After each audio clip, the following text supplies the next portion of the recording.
પણ મણિકર્ણિકા ઘાટમાં જે સ્મશાનમાં અગ્નિ જલે છે ને એનો મહિમા કેટલો છે કોઈને પૂછજો। મહાપુરુષો સંતો એ સ્મશાનમાંથી અગ્નિ લઈ અને એ અગ્નિ દ્વારા ભોજન કરે છે। મણિકર્ણિકા ઘાટનો મહિમા છે। આમ તો પાર્વતીના કાનના કુંડળ એ સ્થાનમાં પડ્યા હતા। ભગવાન શિવજીને કહ્યું કે આ કુંડળ મળતા નથી। શિવજીએ પણ એ સ્થાનમાં પાર્વતીના કુંડળ ક્યાં છે ગોતવા માટે જોઈ પણ ન મળ્યું। પાર્વતીજી વિચાર કે નહીં મહારાજ મને કુંડળ આપો જ। શિવજી કઈ પણ દેવી મળતા નથી અને એ સમયમાં ભગવાન વિષ્ણુને આજ્ઞા આપી છે।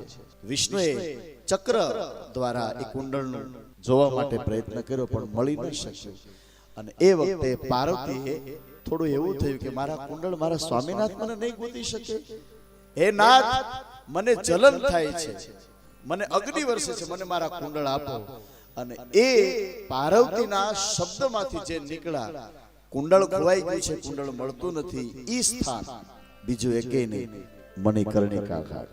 મણિકર્ણિકા ઘાટ એટલા માટે નામ પડ્યું કે પાર્વતીજી એમ કહે છે કે મારા કુંડળ મળતા નથી, મને જે જલન થાય છે એટલે હવે આ જગ્યા ઉપર જલન સિવાય બીજું કઈ ન થવું જોઈએ, એટલા માટે ત્યાં મળદાઓનું અગ્નિ સંસ્કાર આપવામાં આવે છે।